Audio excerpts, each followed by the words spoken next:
This week's episode of the Wild Card Podcast is brought to you by the greatest Wild Card Podcast commercial. That would be Rainbows and Kittens and Butterflies with Emily Kohler. I don't know. That's a pretty good one, but I think the contraceptive sponge was a really good one, too. Oh, I don't think we did one on that. come on, Yes, man. we did. We knocked it out of the ballpark. We had our guest host come in, and she wasn't prepared. She read that script, and it was fantastic. Can you imagine anyone else's voice doing Rainbows and Kittens and Butterflies? Yeah, I mean, she did a fine job, but the fact is, the one with the moose and it's walking through the snow and there were tracks and we followed the... No, Jared! The snow and the... Ron, you don't know what the fuck you're talking about. What? I mean, we came off of the I think my opinion Bob is Ross valid here. episode, and then we went into Rainbows and Kittens and Butterflies. It was magical, really man. I know, and you're right. Oh my God! When people listen to that commercial, no one expected it. The one one expected that commercial when it There was a started, broken man. glass sound effect, Right, and then we've people done a lot marching. of sound God effects, damn it,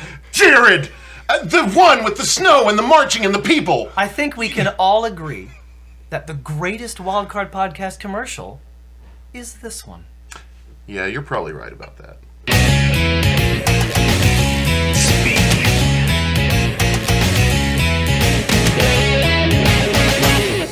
Welcome to the Wild Card Podcast. I'm your host, Jared Eaton, and my co-pilots on this journey to wherever are my good friends Jeff Curtis. Hello. And the man Siskel and Ebert gave 2 thumbs up the butt and somehow has a negative 12 on Rotten Tomatoes, Ron Blair. They're both dead, Jared. Oh. They're both dead, and their thumbs are still up there. That's weird. It's I really best know. to keep those. I know. Well, they're warm. Okay. That's all you need. Yeah. It's a little warmth. Nice inside. warm The Rotten skeletal Tomatoes. How you get a negative 12 on that? I didn't know you could do that.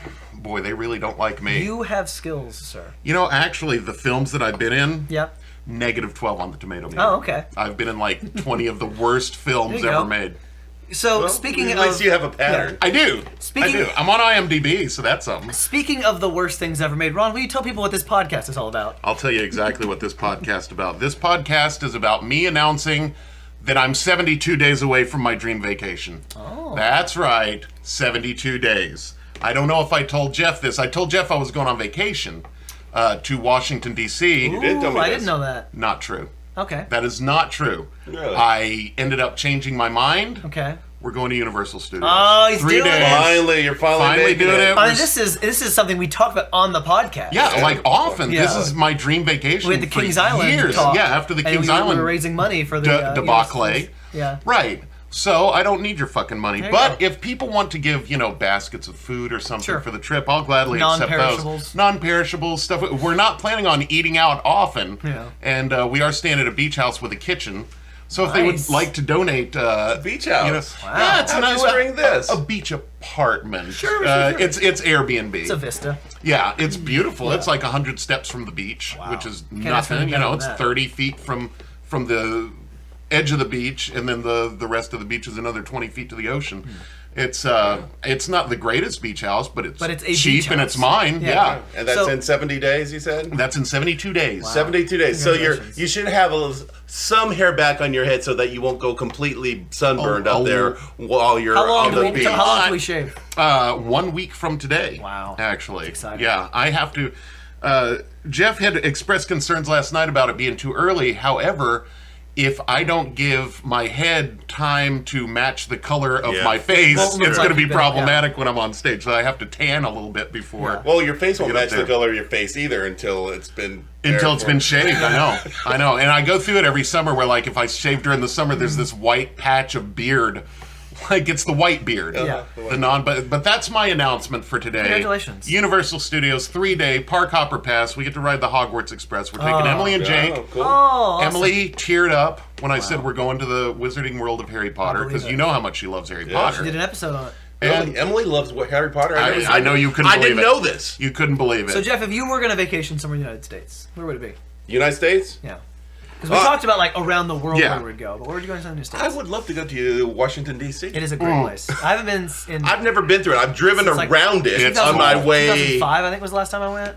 I went there Maybe when I was 8, 2004. and it was awesome. I remember it being awesome, and I It's can only impactful. imagine how much better it is now. It's impactful. Yeah. Yeah. No, That it's- was originally our vacation. I would go to Colorado again. I would love to go to Denver. Colorado just to see some it. Estes Park. Yeah. Right? Colorado's great. Climbing. No, the pictures are pretty. Yeah. Well, I grew up there, so Right. Yeah, I want to go to all the little towns in Colorado. You should go to Creed, Colorado. I would visit Creed. I want to see the moose that apparently don't live in Creed, Colorado. Plant a flag that says Jeff was here. Right.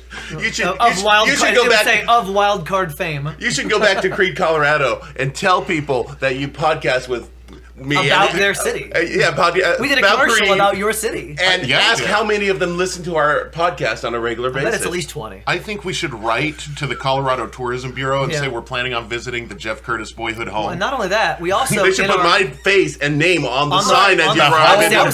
Jeff Curtis. I was thinking on the flag, but I would also a wild card mention in Denver, Colorado is Bojo's Pizza. On the episode, the wild cards grab a slice. That's right. The Colorado style pizza, which sounds so good.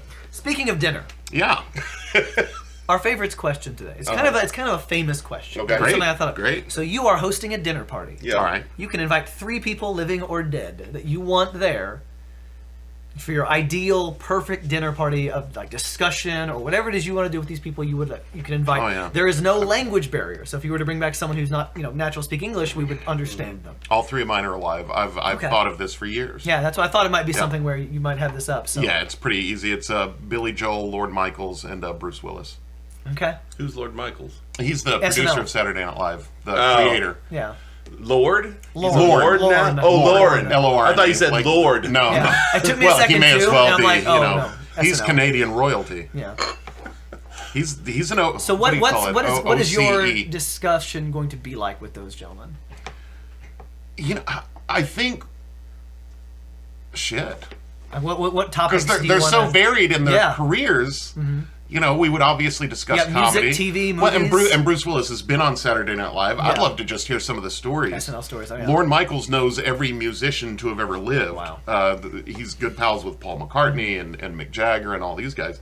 I would just like to hear the stories. Yeah. From any of them. Mm-hmm. Billy Joel talking about being on the road with Elton John. That's got to be fascinating. Stuff like that. I think it's great. Yeah, I could just sit there and listen the whole time.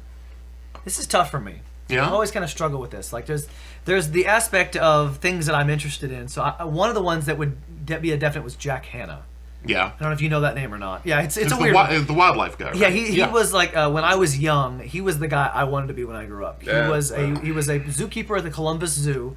He also had TV shows where he would go to places around the world and do little mini docs, like 30-minute documentaries on different animal species and then the he was on areas. Letterman a lot, and he would constantly go on talk shows with animals and like freak the host out by bringing crazy animals on. And like that to me was what I wanted to be. He was a Letterman regular when I grew up. I just thought that would be incredible. I would love to do. I'm not a big history buff, but I feel like one of the founding fathers would be pretty interesting. Like I don't know if it's Washington or Jefferson. Are you afraid it might be disappointing once you've met them and been like, this guy's an asshole? Kind of the worst person I've ever maybe Ben Franklin. Because he would probably be an asshole, but I bet he'd be really funny. Well, that's the thing. Ben Franklin, I think, classically is known to have been an asshole, but he was so clever and so witty about it. That's what I think I would enjoy. Yeah. That's like meeting Winston Churchill and going, God, this guy's a dick, but he's so funny. So clever. His words are so good. He's so funny. And I think my third would be Freddie Mercury.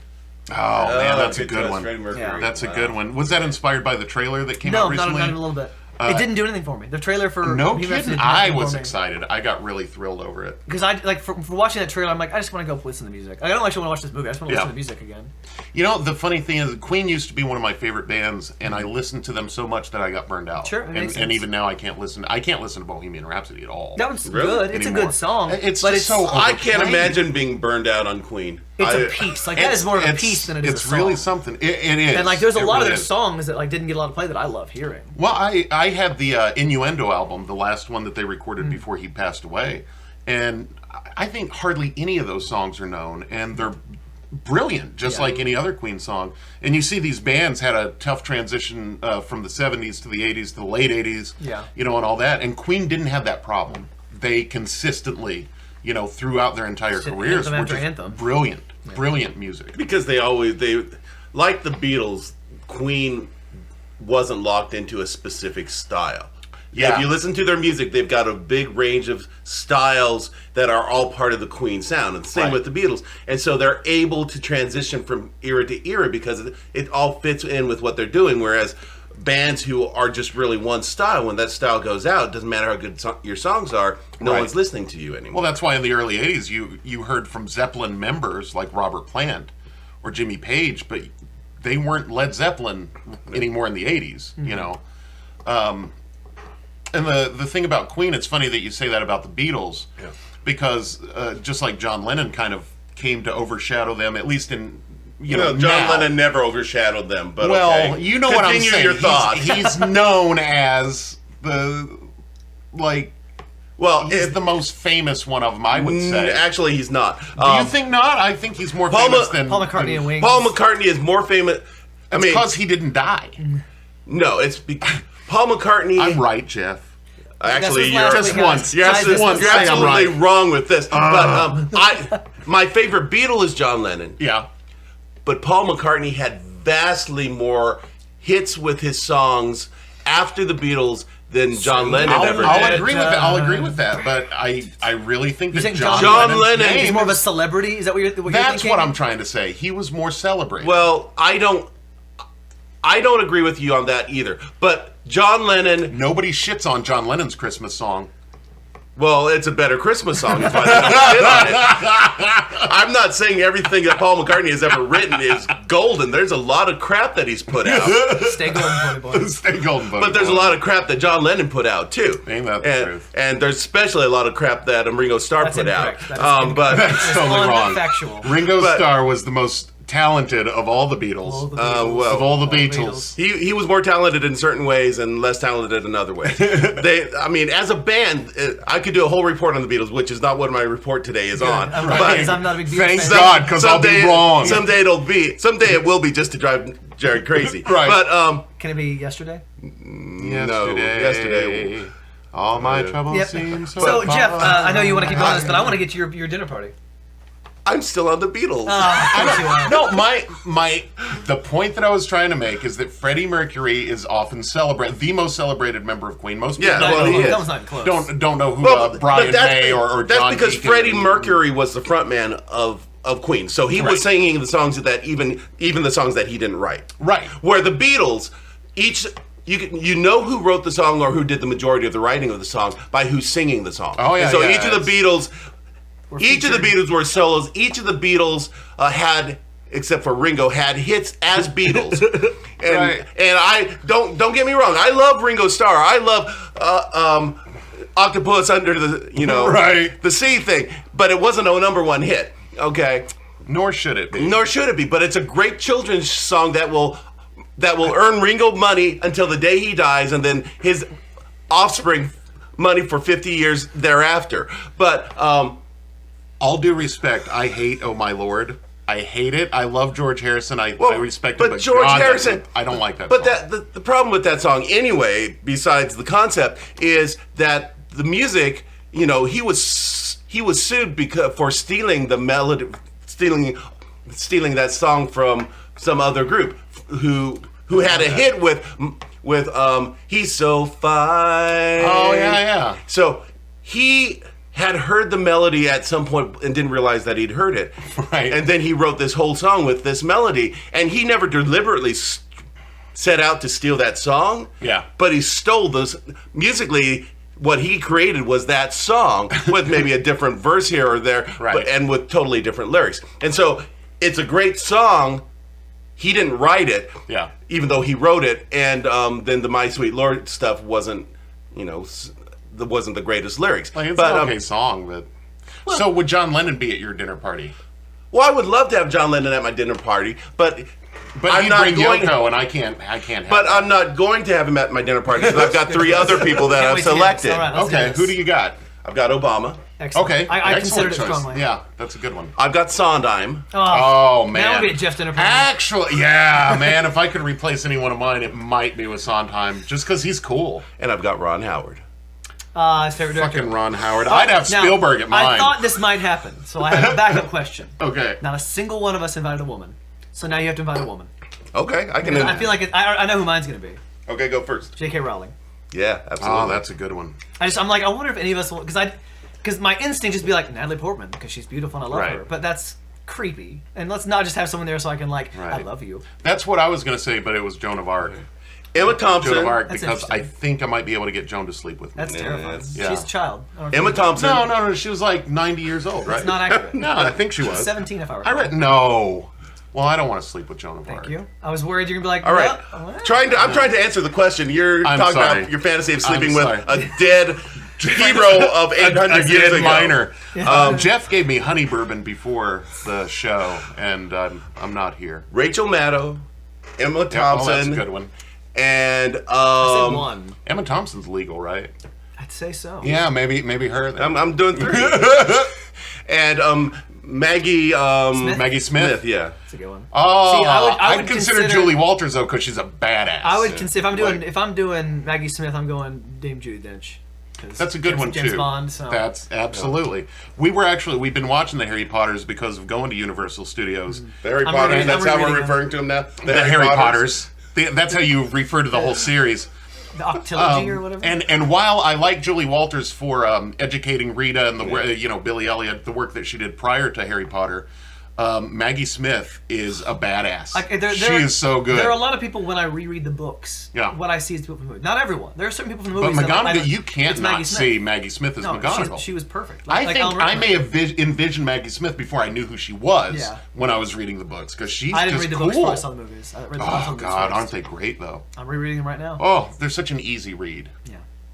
Riveting. So there you go. Dinner parties. Yeah. We're hosting them. People We're show having up. all these people. I would Not love, Joan of Arc, I would though. love to hear who the deckheads want to attend, which party they want to attend. I would love to let's hear that. let's restate our 4. You got to pick one, Okay. one of the 4.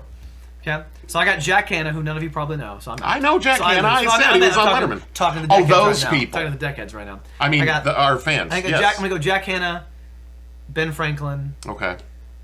Freddie Mercury. And Why then- do you and need then Ben J.K. Franklin? Rowling. I'm here. Right. I'm But just here's as the good as difference. Ben Franklin. He did things. Oh yeah, So there's that. that's true. And he's probably gonna insult me in really clever Ron's ways. done That's things. true. I've done things, just not seem right. not anything good. He's made No. bad movies. right. Negative Right. 12s, man. That's I've the thing. made horrible choices in my life. There you like go. doing the Wildcard podcast. Like with two doing of the us. wild card. Or Yeah. So that's mine. 46 episodes? Is that what this is? 46 Something like that. episodes. That's my, We've done twice as many episodes as we have fans. Don't. Well, okay. Yeah. That is accurate. So, That is accurate. so Ron, See, I was right for once today. Ron, tell us your foursome. Let's go with you. Is it a foursome? Because I'd like to change it all to women. I mean, Billy Joel, Lorne Michaels, Bruce Willis, and Julie Walters. Okay. Obama, Uh-huh. Sondheim. John Lennon. That's No. not You who I would know on said. it because he'd bring Yoko. That's the problem, isn't it? No, I. One too many. I don't want that squealing pig in Ron my house. Howard and Emma Thompson. All right. Let us know whose party you are attending. And as we continue here in this episode of the Wildcard Podcast, I'm done with honey bourbon for the night, by the way. it's not true. So we will man, yeah. we will defer to the leader of the pack.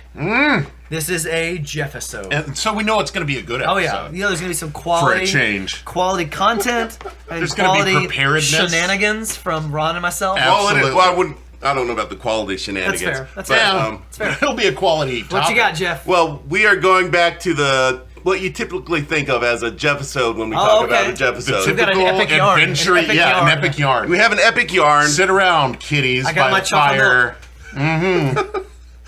All right. I have questions for you to start out with. Ooh, questions. For both of us, I love answering questions. just the one reasonable person? Well, we'll see. Okay. What you guys, however you guys want to answer it, reasonably or not, it's All right. not under my control. And the sooner you accept that, the better we're all going to Okay. agree. So it's a two-part question. Okay. Part one is, what would you say is the underlying theme in American expansion? Are Manifest you talking Destiny? Manifest Destiny? That's what I'm talking Woot! about. We got it. Good High five. job. That's Good a high five job. right We there. were right. And B, what do you know about the early oil boom in Oklahoma in the first part of the 20th century? Not a single thing. I've forgotten the first question and nothing. Okay. I know Oklahoma. I'm familiar with it. Okay, Lahoma, I recall. Oklahoma. I'm gonna go see Clay Smith in that a week from Sunday. Yeah. He's in it.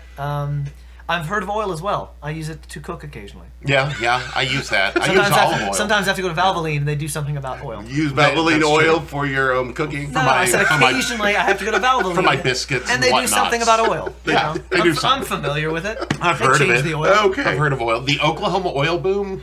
Well, there was an Oklahoma oil boom. So are we only going as far west as Oklahoma? Well, the main story takes place in Oklahoma, yeah. So we're not going all the way, baby. But here's the thing: we're talking American expansion. We're Yes. talking Oklahoma, so we Yeah. got Native Americans. Yes, we Because do. that was the Native American territory. Wait a for minute. long That would time. be the tribe. It starts with an S. The predominant tribe down there is the Sequoia tribe. Is that correct? Sequoia. The Sequoias. Yeah. I don't know what... That sounds like a tree to me. Yeah. And, I need to look up and see if that was an actual tribe. And that is not who we're talking about. I would argue that the underlying theme in American expansion is the stealing of land from Native Americans by white people. That's fair. Because we felt we were entitled to it and Yeah. could use it more legitimately than the people who were already living on it. Well, I mean, they were savages. Were they? Right. No, of course they were not. But heck, that was our view of people who weren't like us. It sure was. Okay. So, as you well know, and as all the deckheads obviously know, the United States broke every treaty that they ever made with the Native Americans except for one. A treaty that they made with the Seminoles down in Florida. Every other treaty that we've ever made with the Native Americans, we have broken. Yeah. Wait, the United States is not holding true to their word? Yeah, I know. It's held a their good thing we commitments. stopped That's doing that. So crazy, I right? know. It's a good thing that we're not breaking treaties now. Right. Gosh, that would be shameful. Okay. Here's my next question. Okay. I don't have very many more questions, No but worries. here's I another have question. questions all day. Okay. Yeah. Can you name the 5 civilized tribes and what happened to them and why they were called the civilized tribes? The Cherokees. Iroquois? The Iroquois. The Cheyennes. And the Sequoias. You can't doubt that. I would never say anything without knowing that it was true. Oh, God. I can't fucking spell Sequoia. And right you didn't now. get a single one of the Really? civilized tribes. Not a Iroquois? one. The Cherokees aren't I on thought there. for sure Iroquois. Oh, the was that Cherokees. Did you say Cherokee? I did say Yeah, Cherokee. Okay, Cherokees are on there. Cherokee people. I would have thought that Iroquois would be in the top. I Well, would too. But they weren't part of the what is known as the 5 Okay, civilized okay. tribes. I don't know that designation. Okay. That designation was given to the Cherokee, the Chickasaw, the Choctaw, the Creek, also known as the Muskegee, and the Seminole. Okay. The Seminoles. Makes sense. Maybe that's what I'm thinking when I say Sequoia. Could be. And the Choctaw Bridge, where Billy Joe McAllister jumped off. Is that correct? Seems unlikely. Okay. Billy Joe McAllister. These were the 5 tribes that... Bridge. Yeah, that song's really old. Oh wait, Sequoia was a famous Native American chief, so I'm not Oh, there you go. horribly There you go. off, You got a off thing. base You there. got a Yeah. thing. Now, these 5 tribes that Oh, the it's Cherokee. Anglo-European settlers generally considered to be civilized according to their own worldview. Examples of the attributes adopted by these 5 tribes, which they took from the white people, thinking that it would protect them from the white people stealing their land Right. and doing things As to them. one would. Isn't it funny? This idea, and there's this like derogatory term of being an Indian giver, Yeah. Yeah. and when in reality that was pretty much us. That was Not- pretty there was much us. nothing and Indian. I'm not saying this as a racist. I'm just curious. But is being caught red-handed an Indian? Is that a Native American I'm slide not- right it there? could Who make- knows? make It could be. sense. It never even No. occurred to me. Well, But let's find out. examples of the got attributes adopted by these 5 tribes include they became Christians. Right. They created centralized governments with literacy schools for their children. Right. They started wearing the clothes of the white population. Right. They had market participation. They created written constitutions, and they intermarried with white Americans, and they adopted plantation slavery. Wow. I would All not have to be- expected Yeah, that that. sounds civilized. All Yeah. to become civilized. These 5 tribes lived in the southern United States, east of the Mississippi, in states like North Carolina, South Carolina, Georgia, and Tennessee. Where the best white role models lived. The answer is no. Red-handed has nothing to do with Native Americans. Okay. Okay. All right. So this is more of an intro to what I'm talking about, which isn't the 5 tribes, but just a little bit more on this. Yeah. Okay. So these 5 tribes flourished, and many of the white citizens around them became jealous because these were Indians doing better than they were doing themselves. White people are fucking terrible with that. Georgia was expanding westward, and so many of these tribes were enticed to move west of the Mississippi by exchange of land there for land in the Indian territories, which became part of Oklahoma. Yeah, yeah. Okay. In 1829, gold was discovered in the Cherokee lands in Georgia. which And became a so it was prime no longer motivating theirs. factor Ours for the now. whites Yeah. in Georgia to push for a total relocation of the 5 tribes from their ancestral homes. And in 1838, the Cherokee, who had not left voluntarily, were forced to leave by Andrew Jackson. The Trail of The Tears. Trail of Tears. Yeah. Okay. Class actor. God, we're horrible. We're horrible. So- Jeff, people. is this going to be a sad podcast the whole time? We are going to be talking about conspiracy, murder, and yes. So it's uplifting. It's say- an uplifting story about coming of age in America. Love, true love, conquering all. It's like The Sound of Music, but without the Nazis. Oh. Yeah, it's just like that. So today I'm going to be talking about this book called Killers of the Flower Moon by David Grann. The Osage Murders and the Birth of the FBI. Right. So that's what the book is. So it's what I'm doing today as I'm talking to the floor as I dropped all my papers on the floor. Right. No, it's okay. Is kind of a book report, and it's kind of Jeff's just talking about stuff. No, that's great. If you're listening to this podcast and you were planning on reading this book and you don't want me to ruin it for you, then stop listening to it, because I am going to be telling you what happens in the book. Okay. Although, Don't stop listening. Although I We don't think, have enough whatever of- you do, we whatever have you do, enough don't of you. stop listening. although it will be my argument that after listening to this podcast, you will want to run out and buy this book and read it. I've Do you already think they check should it out walk from- out or maybe drive? I have already punched Jeff in the face and taken the book from him. Yeah, it was crazy though because Jeff's face didn't move. No, it didn't. My hand shattered, actually. Jared punched him and Jeff's face didn't move. That's how Yeah. tough. That's how tough Jeff my is. face is. Yeah. So we're going to be talking about the Osage.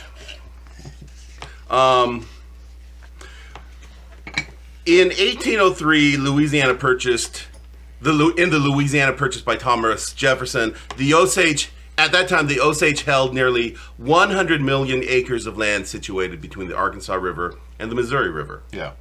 Within 4 years, they were forced to cede most of that land to the United States government and were left with a 50 by 125 mile area in southwestern Kansas. That's nothing. They left them with nothing. They left them with nothing, and then they took that from them. This is going to be one of those episodes where I would feel really bad when you and I start making jokes. Probably. Yeah, because It's like still going to happen, but... it's one of those things you feel bad about. And everyone's going to be like, you guys making need to light of shut it. up. So You guys are That's what we shitheads. do. So this territory that was left to the Osage, white settlers began to encroach on their lands, expelling them from large areas and plundering their graves.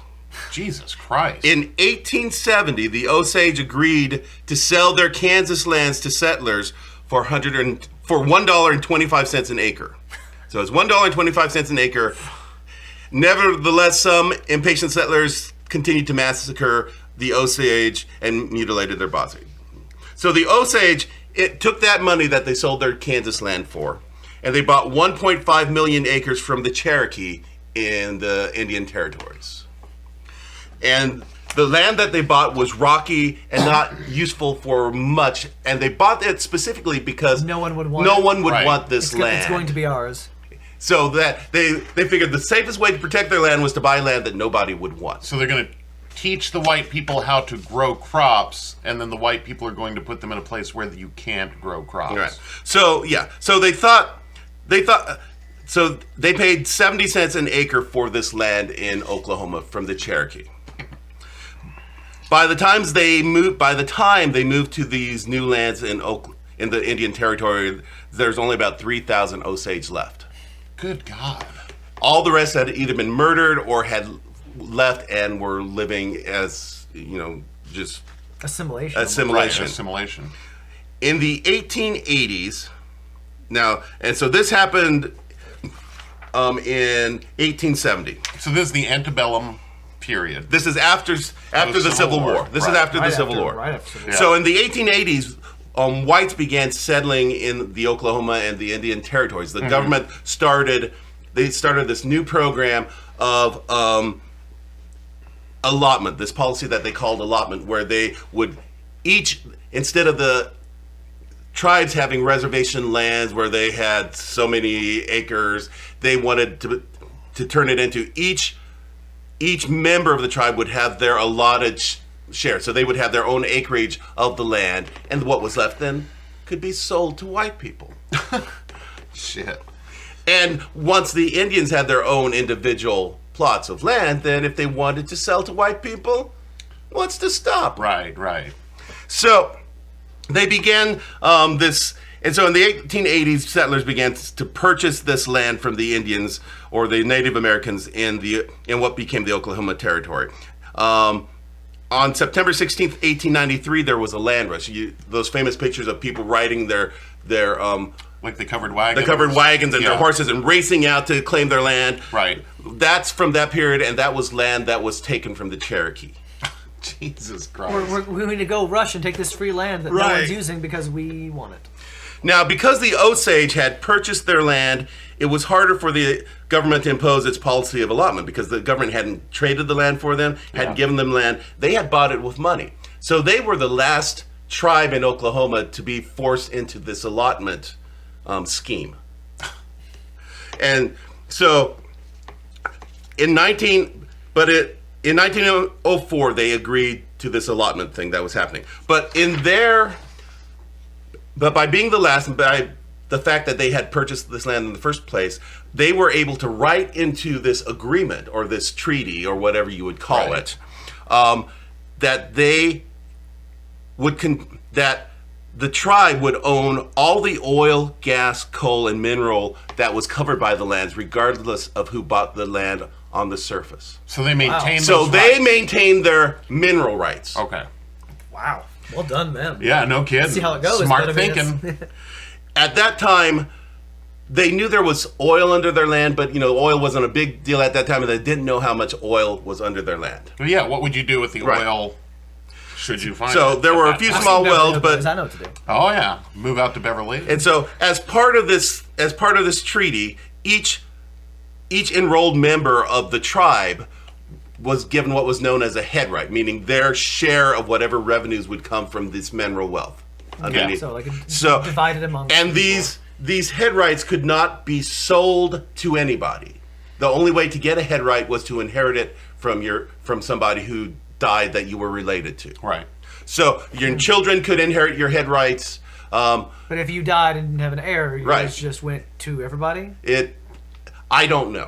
Okay. All right. That I don't have an answer for. Because I'm already thinking white people are going to start killing these, so there's no... Right, that's what you would think. My brain is, unfortunately. And in 1907, Oklahoma became a state. It wasn't that long ago at all. No. By the 1920s, the Osage... That's 20, man. 20, man. That's 20, man. 1920, man. By the 1920s, the Osage were the richest people per capita in the world. Their tribe. Yeah. Each member of this tribe... As a tribe, these 3,000 or however many of them there were at this point, per capita, were richer than any people in the world. Well, good for them. Yeah, it's not going to turn out well. It's not going to turn out well. They had chauffeured cars. They wore diamonds and furs. They built mansions. Many sent their children to school in Europe. Many had servants, some of who were white. Wow, that is not going to go well. Which was considered an outrage to many other white people who referred to them as the Indians' bootlickers. Damn. Yes. It's okay for us to have slaves. Right, but not an Indian. Not them to have paid servants. No, sir. In 1923, the Osage took in $30 million in oil leases, which is the equivalent of $400 million today. Holy shit. So that'd be $400 million split between basically 3,000 people. Wow. So they had wealth. Yeah. And in those days, that was an enormous sum of money.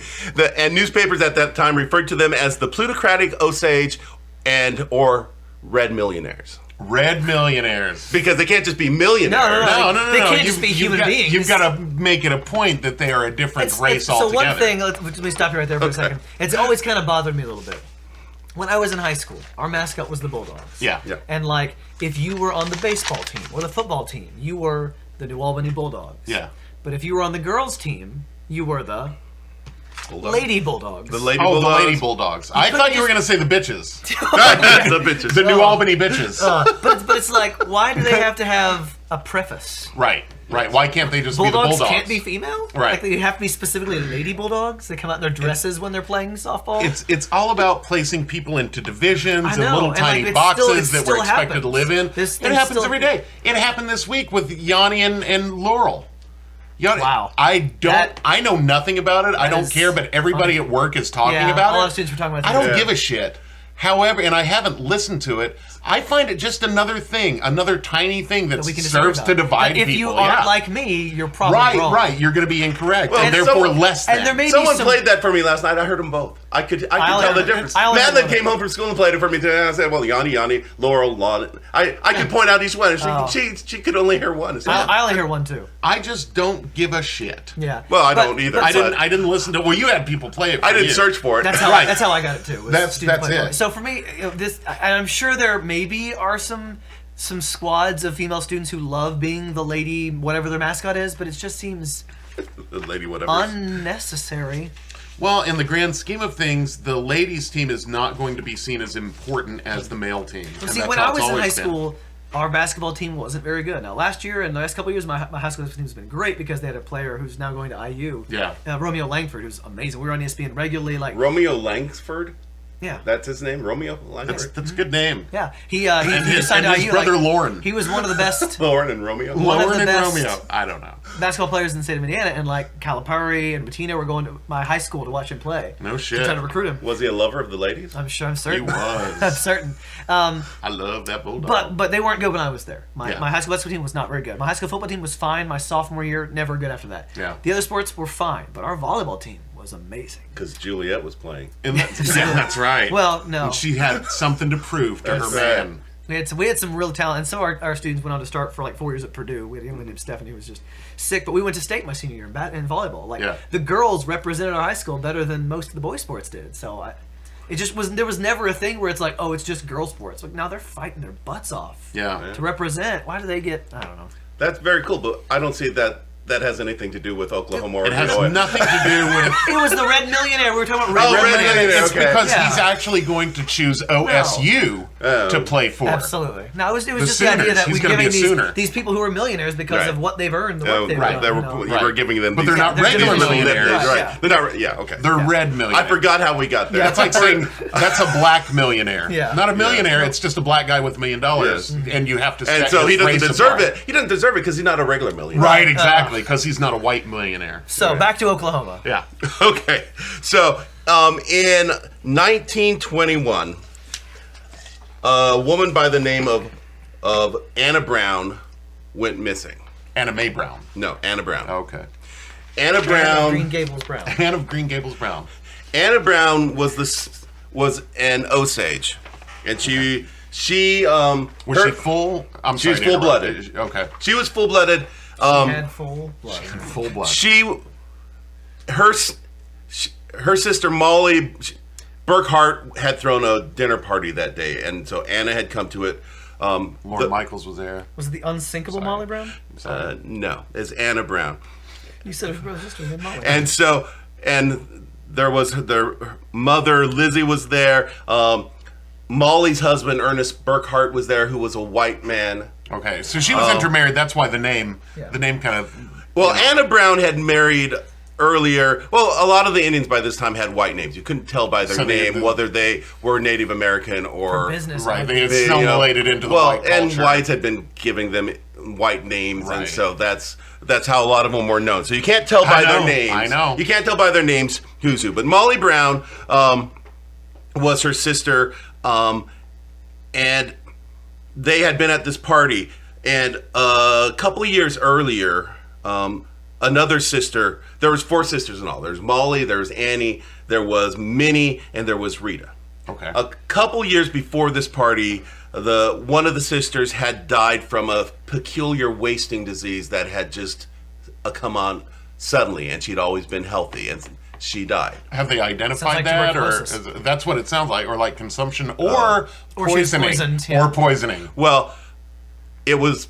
Well, we'll get to that. Oh, suspense, ladies and gentlemen. So, Anna Brown, when she left this party, left with the brother of Molly's husband, Ernest Burkhart. She left with Brian Burkhart, who drove her home, and then Brian met with Ernest and their uncle William Hale to go see a traveling musical that was coming to town in Grey Horse. Ironically, Oklahoma. Yeah. I don't know. That wasn't the name of it. Okay. It was Showboat. It was Annie. It was Annie. Actually, I do have the name of the show down My American here. Cousin. Probably a minstrel show or something. Things happen. Oh, man. No, well, if I find it, I'll tell you what it was. It was Sondheim. It was definitely Sondheim. So, It's Kander and Ebb. So that was the last time anyone saw her. A week later, her body was found in a ravine by some people who were squirrel hunting. Okay, so it wasn't tuberculosis, is what you're saying. Not this time. This teenager who was chasing a squirrel that he had shot went down a ravine and found her body by the stream. She had been shot in the back of the head. Oh. And execution style right there. Yeah. It was hot and her body was rotting. Oh, and wet. And wet. Oh, and so that's one of my least favorite ways to find a body. So, yeah. Shot, rotting, and wet. Yeah, I like It's to find there. it in the freezer. It's nice. It's neat. So they ran into town, Right. looking for the justice of the peace to tell, but he wasn't in town, and so at that time, a lot of the police work was done just by ordinary citizens who would band together and show up and as they would back in the day before that was discouraged. Right. So, so these citizens went to where her body had been found, and they kind of did an autopsy of the body on the scene. Wow. That takes a stomach right there. Right. Yeah, it does. Especially as this thing's been sitting out. But I for mean, so long. back then, I guess the hygiene wasn't what it is today, and they were tougher. So they decided that from the bullet entry into the skull, that the gunshot was probably from a .32 caliber gun. Yeah. But there was no exit wound, so the bullet should have been still inside the brain, but they could never find the bullet. And That's a mystery. Ice bullet, of course. I've heard that or riddle. blood bullet. A blood bullet. So, at this, there were a number of people who were there while her body was being examined as part of this autopsy. I know. So, there was this proprietor of the local trading store who was also the owner of the local mortuary. By the name of Scott Mathis. Definitely not Scott Mathis. It was Scott Mathis. I trust was also one of the guardians of. He was a guardian of. Alex, I was thinking that too. Of Molly Brown. It was him. Oh, okay. It had to have been him. No. He owned the store. He had something to gain by being a mortuary. There was Ernest and Brian Burkhart were both there. There were the Schoen brothers who were doing the autopsies. David and James Schoen. There was her sister Rita and her white husband Bill Smith, who had one time been a horse thief. I dug Bill That Smith. name. He was a good No, guy. They were just watching this autopsy. They were just watching this whole scene. Everybody had kind of gathered They pulled around. a chair and There was umbrella. this bootlegger by the name of Kelsey Morrison. He was a bootlegger and dope peddler. He was hanging out there watching all this stuff going on. That's my buddy. I was gonna say, I almost said it. I'm like, that's almost too mean. Yeah, that's my Ron's buddy. kind of guy. Oh yeah. He and Kelsey. I like Kelsey. Now, at the same time that Anna went missing, there was another Osage who went missing by the name of Charles Whitehorn. He was found around the same time as Anna's.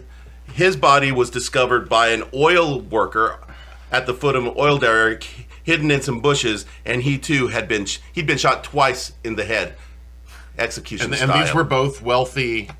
Well, every Osage was wealthy, so yes. Right. Because it was getting evenly split. Right. Oh, so there's motive right there. There's motive, yes. Okay, so the coroner inquest composed of the jurors at the ravine and the justice of the peace were selected from the white men at the ravine because you can't have Native Americans on your inquest. They can't be the people deciding what happened because they're just Indians. What would they know? God, that's horrible. There is nothing for us to latch on to and make fun of I'm with trying. this. It's too. I'm just making fun of people's names. It's too That's all I grim. can That's do. all you got. There was this sheriff who wasn't there at the time because he was out of town With the constable. He was later accused Keeper of the peace? of being cozy with criminal elements Justice in town. like Kelsey. Yeah, and so his name was Harvey M. Freeze, and he was 300. Dr. Freeze. Mr. Freeze. And he weighed 300 pounds. That was me. That's me and Kelsey. Friend with I was Mr. Freeze. Okay. And now, I can't believe they find me in this. I know. So when Molly went to bury her sister, she had to pay exorbitant prices for the funeral, just like all the Osage were always charged more for anything that they did by the white, because they could afford it, by the whites in the town. She was charged almost $6,000 for the funeral cost. Then that's what they cost now, which in equivalent terms for today would be $80,000. Okay, that's not quite what they cost But now. what you were saying, I was like, that is exactly the price. Like that's without inflation. Yeah, it's insane. Now, so Molly, of course, was pressing for an investigation of what happened to her sister. So she turned to Ernest, her husband's uncle, William Hale. Now, William Hale was a landowner and probably the most prominent citizen in Osage County. Now, was he white or was he? He's white. Okay. He's white. He came there when he first moved to Oklahoma and to the Osage country. He was basically he's just a cowboy working on someone else's ranch, herding cattle, and then he saved up money, bought some cattle, bought some land of his own, and eventually he parlayed that into more land and more cattle until he became one of the richest people. In fact, he was so important and so powerful that you couldn't get elected without his endorsement. So anyone who wanted to run to office would come to him to get his blessing and his support. So he's the man. He's the man. Yeah. He was known as the King of the Osage Hills. It's Jeff. This is Jeff. It's Jeff. It's pretty much Jeff. Okay, so and he vowed to Molly that he would get justice. So he hired some private investigators to come to town and to search for whatever it was for the killers, for the murders, right? For the murder. And at this point, do they assume that the same person killed both of these people? Were they the caliber of the bullet that killed Whitehorn? Well, they recovered Whitehorn was killed with a .32. Okay, so same but they caliber. recovered the slugs for him, but they never recovered them from Anna. Sure. So they had no ballistics evidence to match. And I'm but sure that was but not they an seemed uncommon firearm to have. but they it's still seemed weird to me though that one would disappear. There would be no exit. They now, couldn't find the bullet. of course, Brian Burkhart was suspected since he was the last person to have seen that's Anna alive. Of course, yeah. We went and drove her back home. But he had an alibi that he had come and gone to the show with Ernest and with William Hale and with their aunt, who had also been at the party, and the aunt. Not an alibi. Yeah, and the aunt while she was at the party where there were all these Osage were complaining about how her nephew had married an Indian. What? Yes. Wait, what? Yes. So, while this was going on, Molly's mother, Lizzie, as they were searching for these killers, Molly's mother, Lizzie, who had always been healthy, started wasting away. In Margaritaville. She wasn't in Margaritaville. I've been listening to a lot of So Jimmy she Buffett got lately. this. She suddenly became sick and started wasting away and died. Poison. Another one bites the dust. Boom. So Back together. she died less than 2 months after Anna died. So that's 3 Osage so far. Well, that's 3 in this family. That's 3 in this family. 2 wasted and 1 shot in the head. Whitehorn was from a different family. So the question is, why, if you're picking these people off, why didn't you make Molly waste or Annie? Sorry, Annie was the one who. Yeah. Why did you shoot her? Why did that have to? Whatever happened? Why did it escalate to that? Instead of poison. Well, perhaps there wasn't an opportunity to poison her. I guess. Is there stuff that we don't know, though? Like the author doesn't know? Well, there's stuff that you're going to learn as we're going along. Okay. And there's stuff that he never found out. Sure. But I'm sure he knows enough to kind of put some of the picture together. Okay. Yeah. Molly offered... Now, Bill Smith, her brother-in-law, her sister Rita's husband, was suspicious of Lizzie's death, the mother's death. And he had been looking... And so he started hiring people himself to look into what was going on. He felt that she had been poisoned. Yeah. He came right out and said he felt that Lizzie had been poisoned. Molly offered a $3,000 reward, and the Whitehorn family put up an additional $2,500 reward. Hale also offered a reward. He put up money for a reward. And so that was a lot of money. Well, yeah, it's a lot of money now. Yeah. You should cash in on that. Sheriff Freeze around this time was fired for refusing to enforce the law. Good work, Ron. Regarding to because he did nothing about the bootleggers. I was busy. You like the guy. He's a friend. Now, Molly's estate was administered by Scott Mathis, the owner of this store and this same mortuary. Guy who owns everything else? Yes. So, the way this guardian system worked was that the U.S. government felt that many Indians weren't competent enough to execute their own money. And so a judge would have to decide whether or not each Native American was competent. And basically the way it always worked out was that if you were a full-blooded Indian, you were deemed incompetent.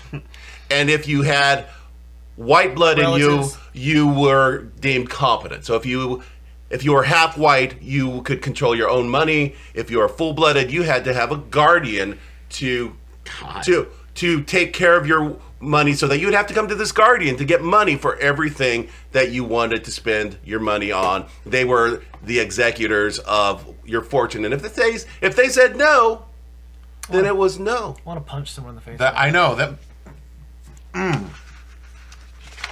Last time I punched Jeff in the face, it didn't go well. So Ron, it's your turn. No, I can take a hit. I mean, it'll hurt, but I can take it. So you probably decide by now, most of these Osage and these Osage that are dying, that are full-blooded, had been deemed incompetent to control their own wealth and had white guardians. God, white people are terrible. Take their wealth when they were dead. Right. Well, the thing is, they actually couldn't. What often happened was, if they could be made executor of their will when they died, by being executor of their wills, then they could steal the money from them. Right.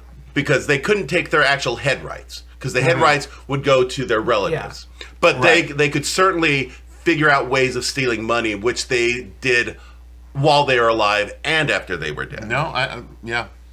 Okay. Those in power are awesome at stealing money. Now, here's one thing to know about Bill Smith. Yeah.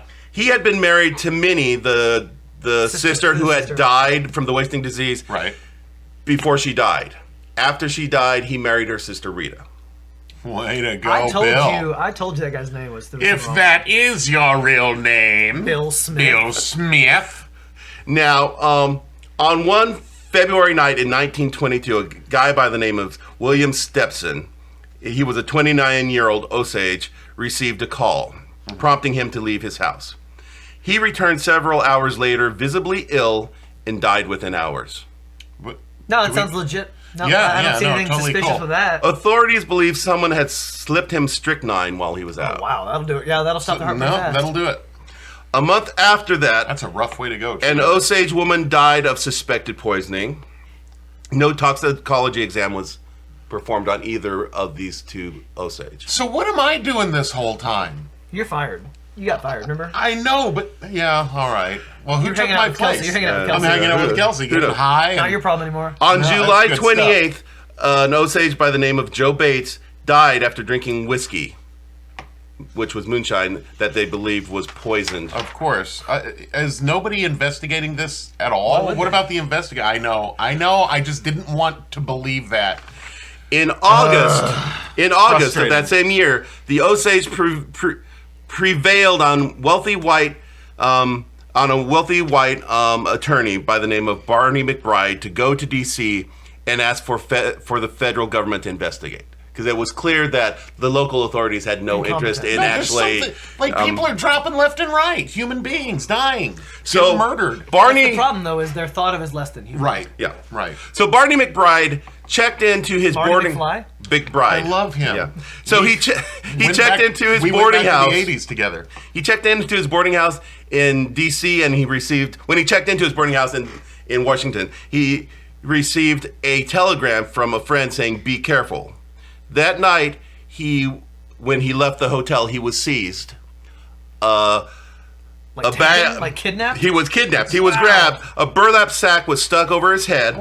In D.C., this far away is from going. Yeah. The next morning, his body was found in a culvert in Maryland. Okay, so it's not just He'd one been person. Stabbed 20 times. That's 20, man. That's 20, man. His skull had been beaten in and he was stripped naked except for his socks and shoes. So Barney knew something. You got to cover the feet. Yeah. And so they had left a card with his name on it in his socks so that people would know whose body it was.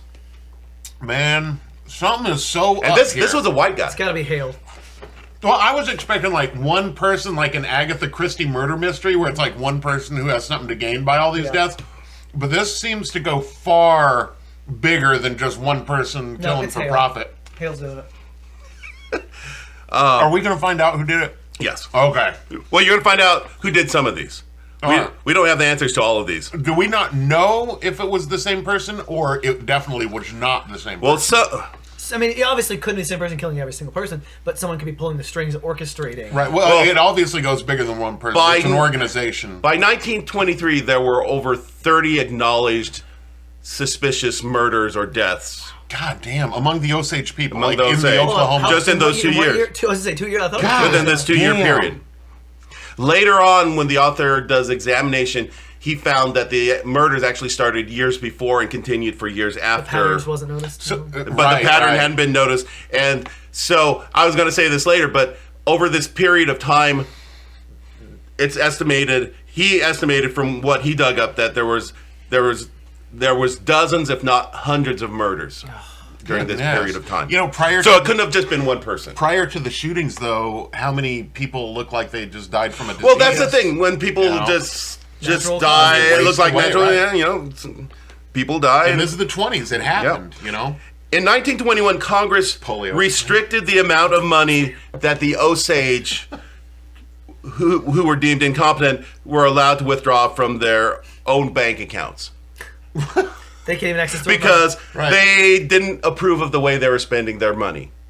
What, like on food and toiletries? You have some money, you might want to buy some stuff that you don't actually need your wealth. Right. Maybe you want to buy a car. Maybe you want to buy... It's excessive for these red millionaires. But it's excessive for these people who don't deserve this money. They should be able to display their wealth in front of the white people. Right. Oh, God. Now, luckily for Molly, luckily or unluckily, Molly's guardian was actually her husband, Ernest. So she had more control over her money. So they were cool. Well. Okay.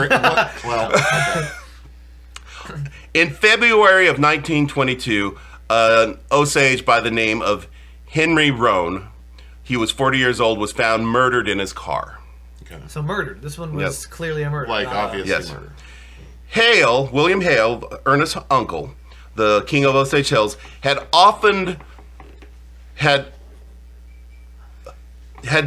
apparently often loaned this man money and was made the beneficiary of his life insurance policy, which paid out $25,000 to Hale when that's the way to do it. When Rowan was murdered. Told you couldn't trust Jeff. Nope. The king of the county. Don't do it. He'll crack your knees. Yep. Like he'll pull a galooly on you. Okay.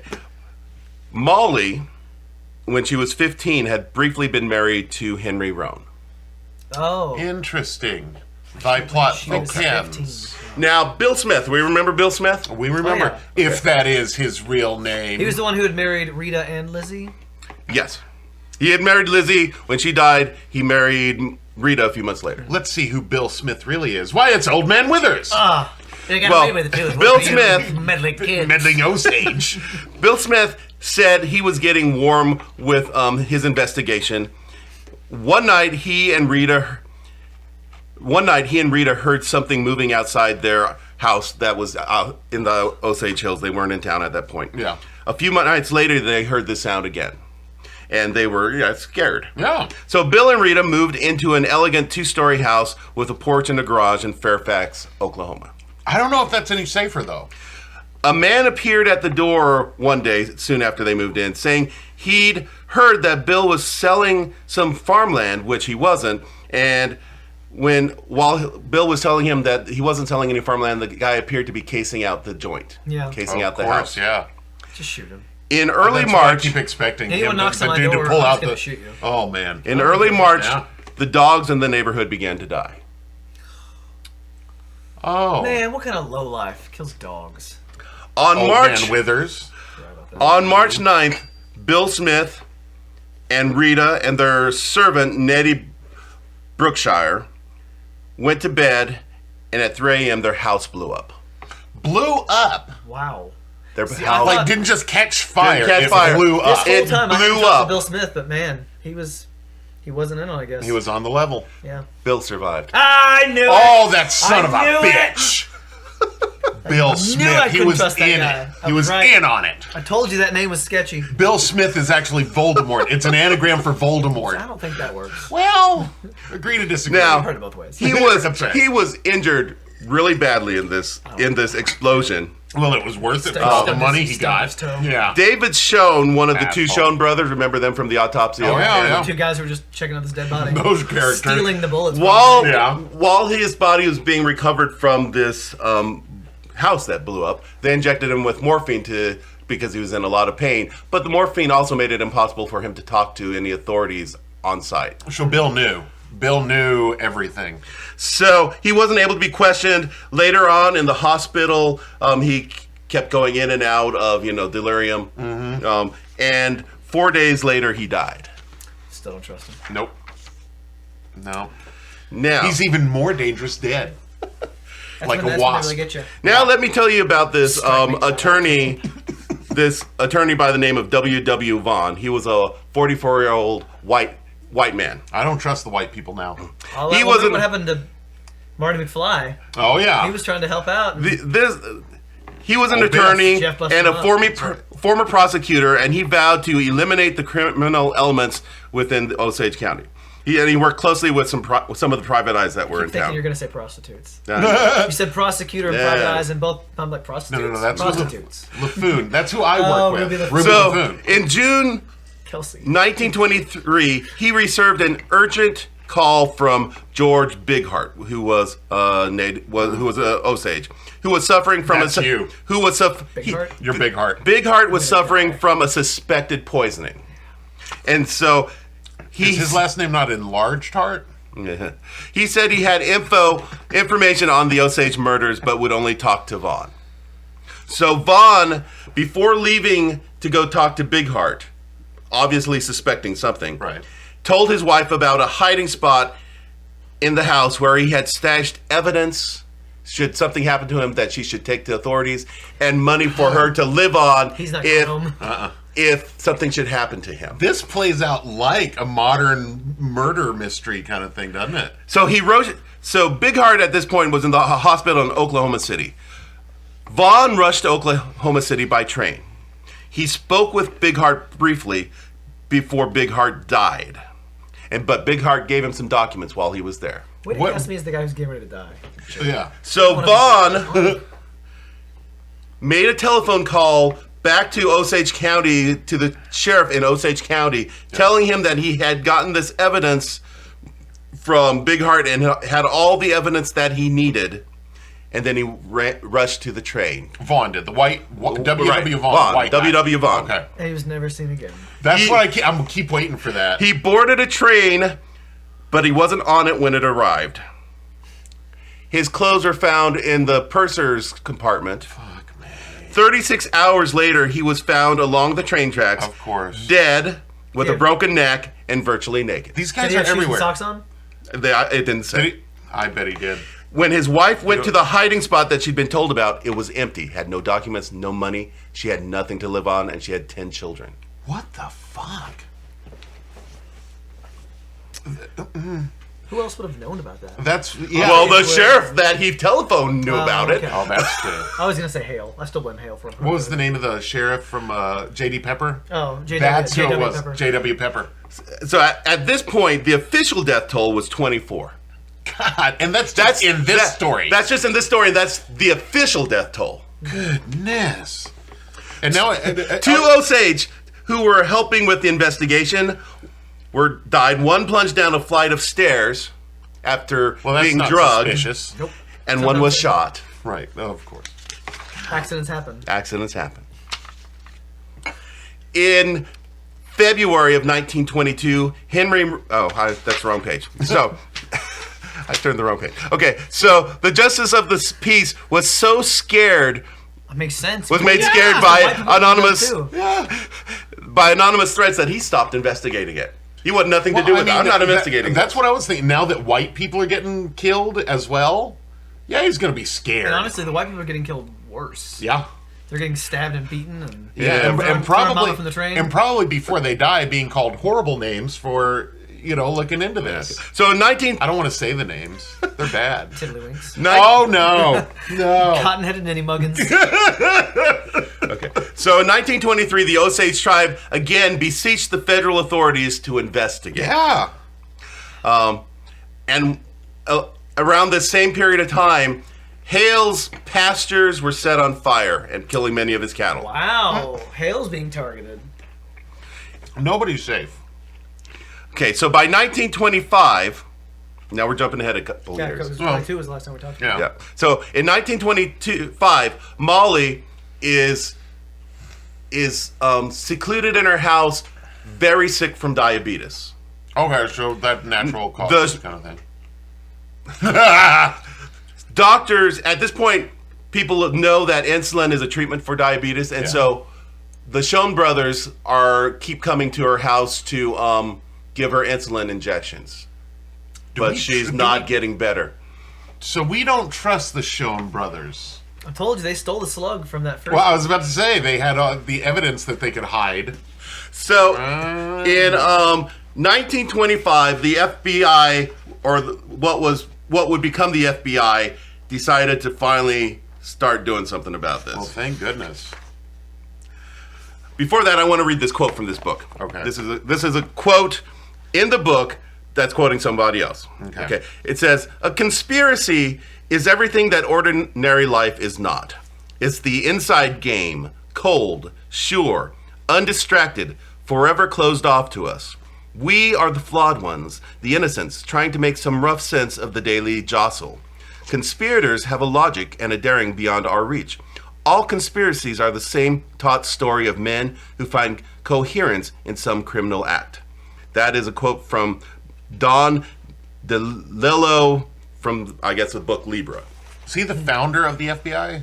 Because I've heard of this Don DeLillo before. I don't know. At the time that they started investigating, Hoover had been named the acting head of the Bureau, which would later become the FBI. Right. And he was trying to professionalize it as a federal police force. And at the time, this was under the Treasury Department. Is that correct? I don't remember. I'm I pretty feel sure. like if you're one of the Osage and the government isn't helping you, you stop paying taxes. Like, I mean, Yeah. if you're not giving me the protections that I'm putting money in, and you're not Right. treating me like citizens, then I shouldn't have to pay you. But that's the problem. They got you by the balls right there, because if you stop, they're going to persecute you even further. So it's horrible. So in 1925, Tom White, a special agent of what would become the FBI, I'm definitely this guy. he was in the field office. He was the head of the field office in Houston, and he was put in charge of this case by J. Edgar Hoover. It's not as white as it gets. That is true. Tom White. Lily White. He created a squad of what he called cowboys, because they weren't the usual Hoover group of people in the suits and the dark suits, like the Elliot Ness kind they, that we they think were of. they were more like Texas Ranger Good, because I don't want to wear pants. kind of I wanna wear guys. shorts. No, they wore shorts. Yes. Yeah. All right. But they wore shorts with cowboy boots, so they look fucking stupid. All right. Sorry, Jared. So, as they began to reinvestigate, they started looking at the old evidence that had been gathered at the time of these original crimes. Yeah. Now, Anna's coroner's inquest, the autopsy, it disappeared. The Fairfax justice of the peace said that someone had broken into his desk and the testimony had been stolen. Good head. Of course. Easy thing to say. Yeah, of course. White believed that someone on the scene of Anna's autopsy had stolen the slug, since there was no exit. Schoen brothers. It was the Schoen Called brothers. A Kaw Indian had made a statement implementing Rose Osage and Joe Allen, but when presented with, but when pressed, admitted that a strange white man had come to her house, written the statement, and forced her to sign it.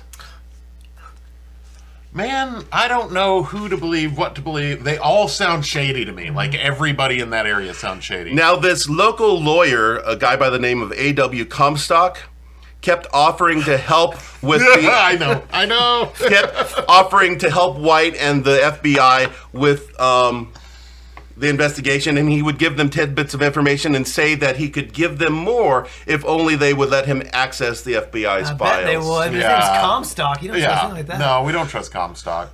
AW Comstock. Now, as they were as White and White was the only one of his group that came into the Osage area as a known agent. The rest all went undercover. They infiltrated themselves as cowboys or as other people. One of them, who had one time been an insurance agent, was pretending to be an insurance agent. So he could go around and actually talk about policies as he was trying to sell people insurance and get information. And one of them was traveling as a boy band salesman. He was selling boy bands. He was selling boys bands. Yeah. River City's gonna have a boys band. That's right. Big brass space. And anvil salesman as well. Yep. Gar, my friend? No, thank you. I may or may not have to drive. I don't know. He's been chugging straight out of the bottle. Yeah. I usually, when I drink, I do love to drink straight out of the bottle. I drink 2 liters. Yeah? See? I'm also cutting out sodas.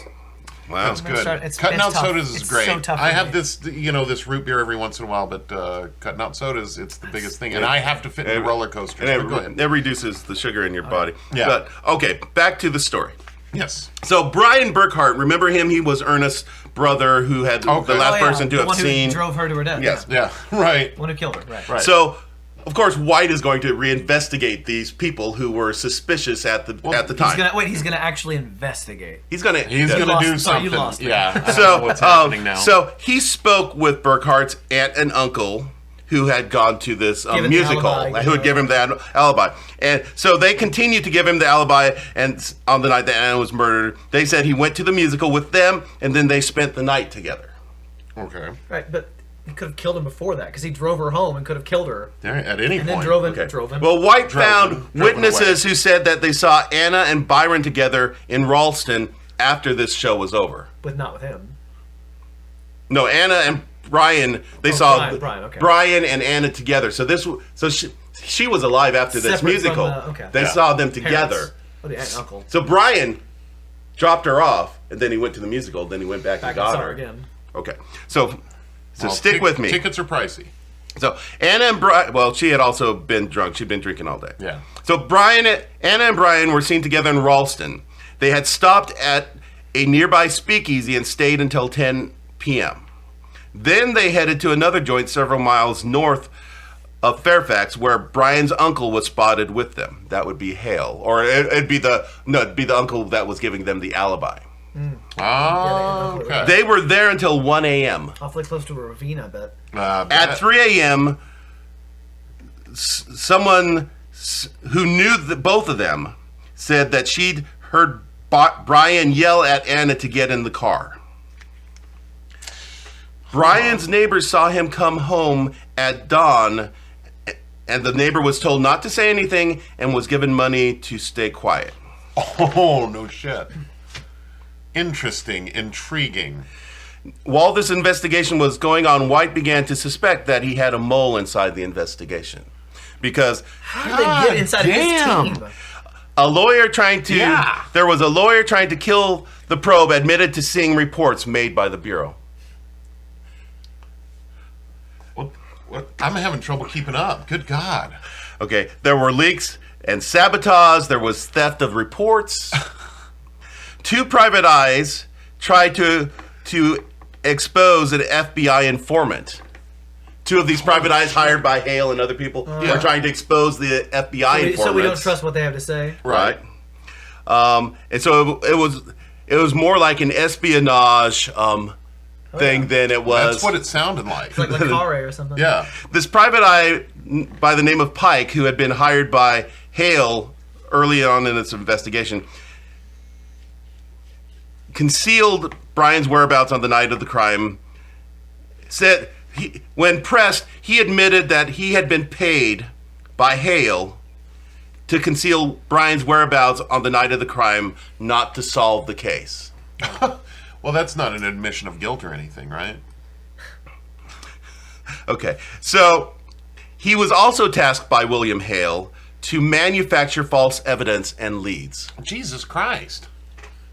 Jeff's not trustworthy, I told you. No, Jeff. he's a bad guy. He's the king. He's a bad guy. Pike told White that Ernest was often there when he would discuss the case with Brian and Hale. The uncle.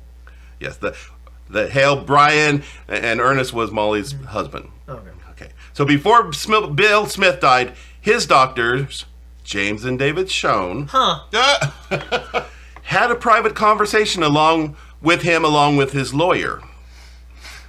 Bill said that during this conversation, Bill said that he only had two enemies, Hale and Ernest.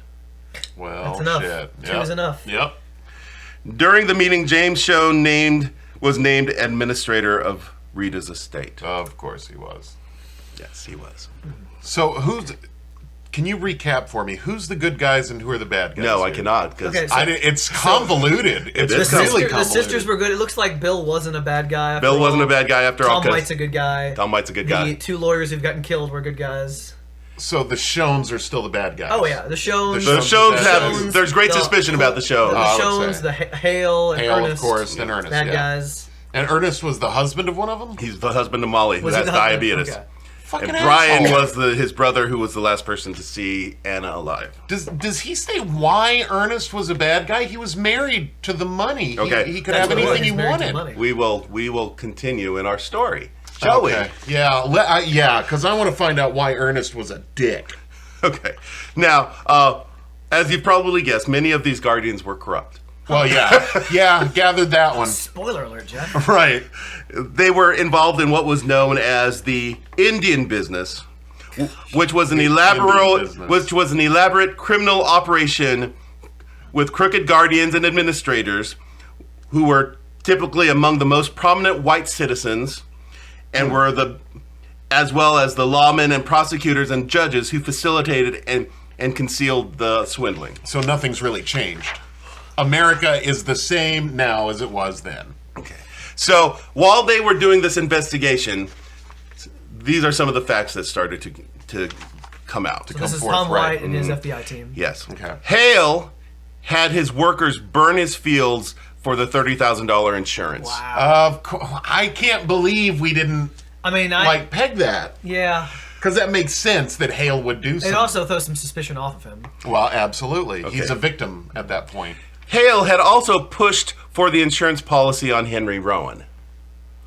Henry Rowan, he had spent years trying to get Henry Rowan. Well, he'd bring him alcohol, get him drunk, right, and kept trying to get him to sell him his land. Yeah.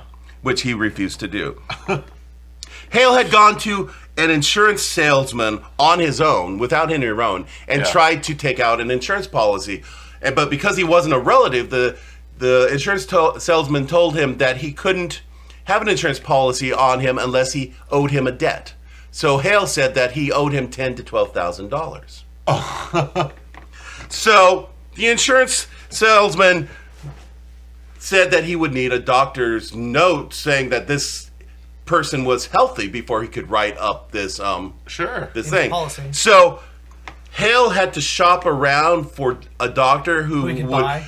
Yeah, because Like Rowan the Schoen was an alcoholic. No one's going to give him an insurance policy. No, he's going to die soon anyway. And if Hale had actually owed Hale this money, Hale could have gone to his guardian and gotten the money. by he has the bringing money. yeah. Right. So anyway, he shopped around and he finally got, say it with me, the Schoen Schoen brothers. brothers yeah. to say that he was healthy. And so this insurance policy was written and rejected by the insurance company. Got him. Insurance. They know Was what's it up. because those Insurance aren't companies real know what's up. doctors? The police have no idea what's going on. The insurance people know exactly Oh, what's yeah. happening here. Because it's their job. Yeah, you're to not know. getting our money. The police are corrupt. The insurance people don't care. Yeah. They're So like, no.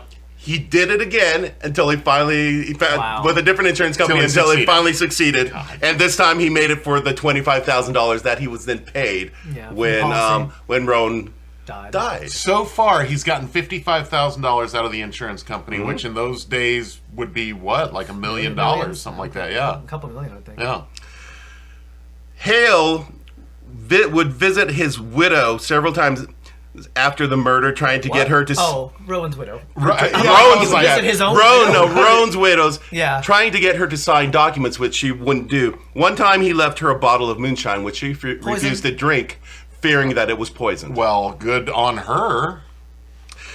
So while these murders were going on, the Osage were sleeping with their lights on, afraid. Oh, yeah! Many of them moved to Canada or Mexico. And witnesses were dying. There was... how did they get to the guys in D.C.? That's getting me. They could have gone on the train with him and just... Yes, but I feel like they'd hire someone, That's true. But... That's such a far reach. So there was one of the witnesses was killed when he broke into a shop by the shop owner who shot him, who Hale had alerted that this guy was going to break into his shop. Of course. Oh, my God. But, wait, so the guy actually did break in? Uh-huh. Well, I mean... I'm a little less sympathetic, to him getting shot. Yeah, but we don't know but if he was coerced into doing so. He was... Well, it came out later that Hale had suggested strongly that this would be a good place to break into it. After this guy had done something for Hale, that Hale wanted him to die so that he could be a witness over. Yeah. Another witness died in a car crash. Another was poisoned. Another was bludgeoned to death. Jeez. On January 4th, 1926, Hale and Ernest were arrested for the murders of Bill and Rita Smith and their servant. Well, good. Let's see if it sticks. God, Hale's reign of terror. There was this criminal by the name of Blackie Smith who was doing time. I love him. That's my favorite. Your other buddy? You and Kelsey and Blackie. My other buddy, me, Kelsey and Blackie. Who confessed while he was in prison that Burkhart and Hale had approached him to kill Bill and Rita as part of the payment. They told him that he should steal Ernest's car. And there was one night where Ernest and when he was home with Molly, someone stole their car. Of course they did. Insurance claim on that, and again, it diverts suspicion away from you. If you're getting... And so, ironically, Blackie Smith was in jail for car theft. How does that work out? Reminds me of H.H. Holmes getting arrested for horse thieving. I was about to say, yeah. Well, I wasn't about to say, but yes, you're right. When Ernest was confronted with Blackie Smith's testimony by Blackie Smith in his face, because they brought him into... Because Ernest was refusing to admit to anything, and then they brought Blackie Smith into this room where they'd been questioning him, and Blackie confessed, and so Ernest said, yeah, all right. Okay, I did Ernest finally... I did all the things. Right. So Ernest started telling what had been happening. I think he'd be flipping on Hale. So he said that this guy by the name of John Ramsey was paid by Hale to kill Roan. That Ramsey and Roan went out drinking, and then Roan shot him in the back of the head. God damn. This guy by the name of... Remember when we talked about Kelsey Morrison? I've been wondering the whole time what happened with Kelsey. Bootlegger and So Kelsey Morrison had been in jail for part of this investigation. Right. But the FBI, or what would become the FBI, they felt that he was a great informant, so they kind of got him released and brought him back to Osage to infiltrate. And so he had been bringing information. Yeah. Well, he had been double dealing and triple dealing both sides. Wow. Well, of course he was. He was a criminal. So he had been the third man with Brian and Anna, who had been seen when they left. And he is the one who shot her. Oh, shit. Kelsey shot her. Kelsey shot her. Kelsey and Brian took her down to the creek after getting her drunk. Kelsey held her in the position that Morrison told him to hold her, and then he shot her in the back of the head. Heinous. Molly, of course, once Ernest and Hale were arrested, the feds took Molly to a hospital where she miraculously got well almost immediately. From her diabetes? Yeah, from her sickness. She was still diabetic, but she wasn't dying anymore. She got the treatment she needed. Right. Once the Schoen brothers were gone, or whatnot. It also came out that Hale had... He's a douchebag. He is the worst, isn't he? Hale had an affair with Anna, who had been pregnant when she died. For that. She was pregnant when she was pregnant when she was murdered with Hale's illegitimate child. Which is why we couldn't wait for the poison. Right. Unless we use something fast, but... No, we got to do it quick. Okay. So, Hale had been seen with Big Heart. Remember Big Heart? Just before he was rushed to the hospital. The one who had gotten in touch with the lawyer. Yeah, with Vaughn. After his death, he made a claim... Hale, after Big Heart's death, made a claim on his estate using a forged creditor's note. Class act. Then Hale poisoned Joe Bates and produced a deed to his lands after he died. Because Hale had been wanting to buy his land and he wouldn't sell. So Hale and Ramsey, their case was moved to federal court. And Ernest was supposed to be their witness, or a witness against them. Yeah. As the trial was getting started, I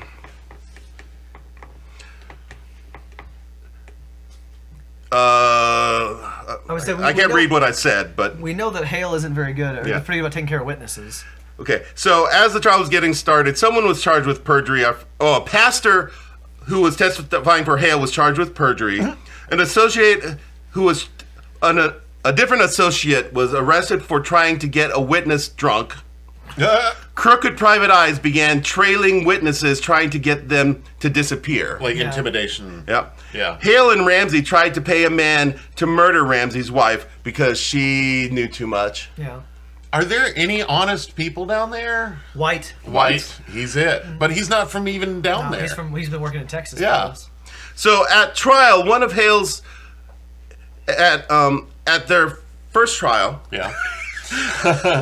one of Hale's attorneys claimed, or this attorney that Hale had hired when Ernest got up to testify, claimed that Ernest was his attorney. Ernest told the judge that he wasn't his attorney, but he was willing to talk to the guy. Oh my God! So Ernest and this attorney were allowed to go into a room and talk. Yeah, but that goes well for Ernest. When he came back, he was Ernest was allowed to have a conversation with Hale in the courtroom. Jesus That we got stories And then the next day he changed sides and said that the whole thing had been coerced and that Hale had done Hale had done nothing wrong and yada yada yada. So he recanted his confession and said that he'd been threatened with physical injury by White. Right. If by the feds, if he didn't testify. But he had no evidence. I don't know. If I were White, I'd feel like kicking the shit out of Ernest too. So this guy Morrison. What do you want to go after? Well, yeah. So they found this guy Morrison. We've talked about him before. Is this Kelsey? Kelsey Morrison. Yeah, Kelsey Morrison. That's right. So Kelsey Morrison, they confronted him with what they knew about him, and so they got him to testify. All right. So you turn Ernest. Let's get someone else who's done your dirty deeds. So Morrison testified for the government, and his wife corroborated his account. So Ernest, Molly had 3 children with Ernest. By the time of the trial, the youngest one was 4 years old. Okay. The youngest one had been sent off to live with other people to protect it so that nothing bad would happen to it. Yeah, that's a good idea. And then it died mysteriously. Of course. Jesus Christ. Wait, Ernest's child died? Ernest's child died. Even though he's helping Hale now? Yes. That's odd. So, it could have actually died before he turned. Right. It could also have died for real reasons as opposed to this mysterious wasting illness. Mm-hmm. But it died. At this point, who do you trust? So White? But after his daughter died, Ernest confessed again. He was tired of lying and all this stuff, right? And so he said, "Well, I got to come clean about everything." Well, now he can even be like, and Hale just like yesterday tried to convince me. Well, I was about to say, at least now he's a little better than Hale, who has no redeeming qualities whatsoever thus far, and probably can't. I can't imagine you finishing the story and going, and then Hale saved the orphanage, Right? That doesn't happen. So then the trial ended with a hung jury. Whoa! How is it a hung jury? Because some of the jurors were bribed. Of course. Damn! What is wrong with Oklahoma? So, down in the panhandle where they... So they had a second trial where the government presented basically the same evidence that they had presented before. Hey, here's still the truth. And this is a federal trial, right? Yes. Of where it's harder to bribe and originally it was set to go to the federal government. Then it was sent back to the states because they said that something that it wasn't.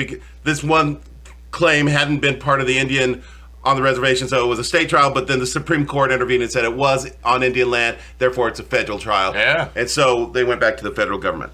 I had skipped over that because that was just a convoluted thing that I didn't think was necessary to go over. Right. But thank you for leaving out the one convoluted point, Jeff. Oh, I've left out a lot of convoluted stuff. On their second trial, Ramsey and Hale were found guilty of first-degree murder. Thank God. And in Oklahoma at that time, probably now, first-degree murder makes you open to the death penalty. But the jury had come back with a caveat to their verdict saying that he's guilty, though he doesn't deserve it. They're guilty, but they can only be in prison for life. They can't be executed. Because, while we will convict them for killing an Indian, we aren't going to kill them for killing an Indian. Right. Oh, jeez. What a statement that is. Well, and that's the thing, though. They're only being found guilty for one murder. Right. Which is ridiculous. Yeah. This is before RICO.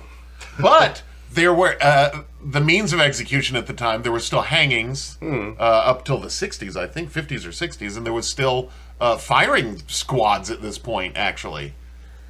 I don't know. They weren't murdered or executed. I don't know. Right. They should. So you remember that Brian and Morrison and Ernest had all been part of the onlookers.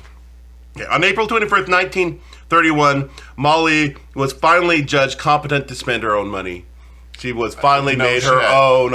And this is like 9 years after the whole thing started, right? That's 10 years after the whole thing started. Yeah. God dang. Now here's a kicker. Some stuff that came out. Some fun facts, if you will. Yeah. On the night of the explosion, Molly and her children were supposed to have spent the night with Bill and Rita, but because her son had an earache, they had stayed home.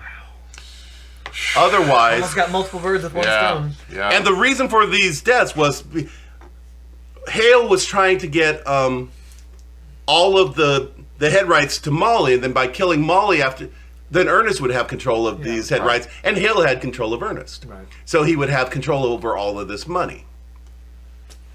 The only thing that separates Hale from like Carl Panzram or Albert Fish is money. Like those guys had no financial motive. Hale killed just as brutally, with just as much malice and evil for money. Okay. So now, David Grann, who's the author of this book, noticed that, the conviction of Hale and Ramsey and Morrison's conviction and the conviction of Burkhart didn't solve all of these other murders. There were still all these other murders that were left unsolved. So he found that this banker by the name of H.J. Burt. I love the initials. Initials were used so often. Had stolen $10,000 from Vaughn. Remember W.W. Vaughn? Oh, yeah. He's the one who tried to leave his wife money. Right. Yeah. He had stolen $10,000 from Vaughn in some scheme, and Burt was a loan shark. He would borrow money from whites at 6%, and then he'd loan it to Native Americans, to the Osage, for like 10 to 50% interest on it. He was a guardian of Big Heart's daughter's money. So when Big Heart died, he was the guardian of Big Heart's daughter's money. Right. He had been on the train with W.W. Vaughn when Vaughn disappeared. He's the one whose body was and he's the one who reported that Vaughn was missing. Oh my God. A mayor of a local boomtown had helped Burt throw Vaughn's body off the train. So they followed him on the train to... Burt, of course, never stood trial for any of this. How did Burt get away with all this? Because it was the author of the book who figured it out. Because the author of the book who figured it out. Yeah. Once Hale was convicted, it was over. It was over, and we wash our hands of this. We got our guy, and we can ignore the rest of this because we finally have someone convicted. The crazy thing is, as far as conspiracies go, Seems like usually they at least band together somehow. Yeah. These people had no... But they were all conspirators together. They all had different victims, but they were all part of this larger scheme to rob the Osage of their wealth. And so Whitehorn, you remember Whitehorn, who was shot at the same time as Anna? Yeah. Well, he was killed by his part white, part Cheyenne wife, Hattie, and her lover, Leroy Smithernan, who... Smithernan. Okay, if I ever met someone with last name Smithernan, I would run. Who she married. She married after Whitehorn had died. Smithernan, they were put up to it. This whole thing was orchestrated, though, by this woman who was the owner of a boarding house in Pawhuska, Oklahoma, by the name of Minnie Savage. Minnie Savage. That is my favorite name ever. Minnie Savage. Like a tiny... Little ferocious person. I'm ferocious. Look at me. So I killed hell with a spear. So Hattie and Leroy divorced, and he fled to Mexico. You better flee. Well, hell yeah. From Minnie and Savage. so these women are gonna she took up with this guy by the name of J.J. Faulkner, who abused her and threatened to turn her over because he knew everything that she had done. And then then she began to get sick until she was removed from his care and taken to a hospital where she recovered. Oh, well, that's good. Is it? She's not a good person. When you stop being poisoned, he's bad too. But they're all bad. Poisoning is not usually a male way of killing.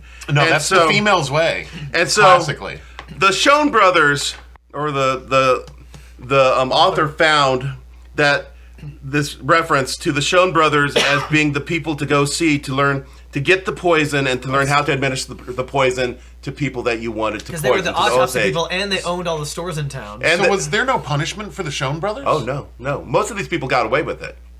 Oh, my God. The actual murders started before Anna. That's just the thing that kicked this investigation open. Right. But they started before Anna, and they continued after Hale's conviction. Mm-hmm.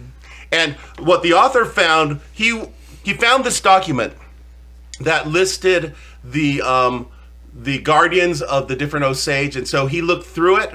Yeah. And you could tell who the crooked guardians were because the Osage listed under them as guardians would have all these deceased by them. Right. It'd say dead. So like the guy that we spoke about earlier, Mathis, I think he was the guardian of 5 Osage. 3 of them had dead by their name. Yeah. Another guy who had was a guardian of like 13 Osage. 8 were dead. Jeez. One guardian who was the guardian of 5 had 5 dead. So there was a pattern of murder well beyond the story of Molly's sisters being murdered. Yeah.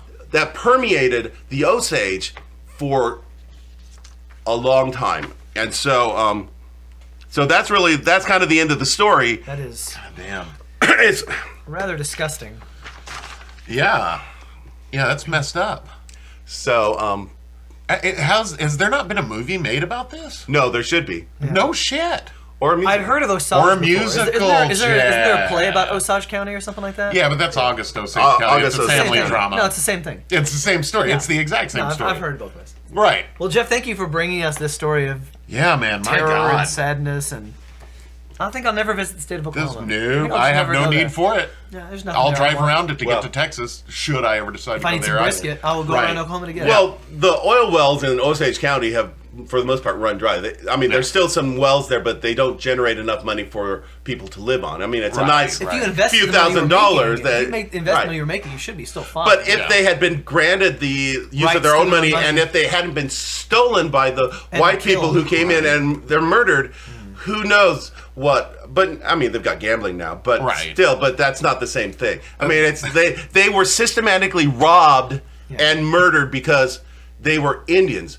If white people had been there would have been murders and swindling still, but it wouldn't have been this systematic thing. But because they were Native Americans, because they were Osage, the white community felt no need to do anything about it because they were undeserving of the wealth in the first place. Anyone who did that's what it was. Got killed. Yeah. If these were white, wealthy people, it would have been investigated more seriously. And with that's why I'm surprised that the 2 lawyers who were killed, why there wasn't more investigation into that. Because they were white who got killed. But people investigating were threatened. Yeah, that's true. All part of that big old plot. Wow, damn.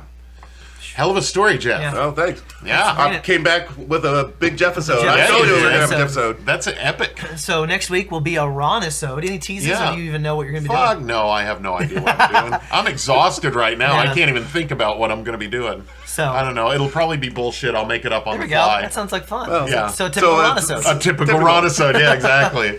Well, that's something to tune in for, guys. And until And next maybe time. it'll leave you feeling happier than this episode. It can't make me feel more sad. Yeah. Or maybe we didn't even mention Nazis. Oh, sorry. Oh, wait. No, there it is. now we did. Werewolves. Nazis made it. Werewolves, Jack Nazis, Rolling, Jack Rolling. Fried I chicken, did mention Ruby LaFoon. showed up. The Yeah. Colonel. All right. Colonel. On all of those fantastic notes, stay wild. Stay wild. By the edge.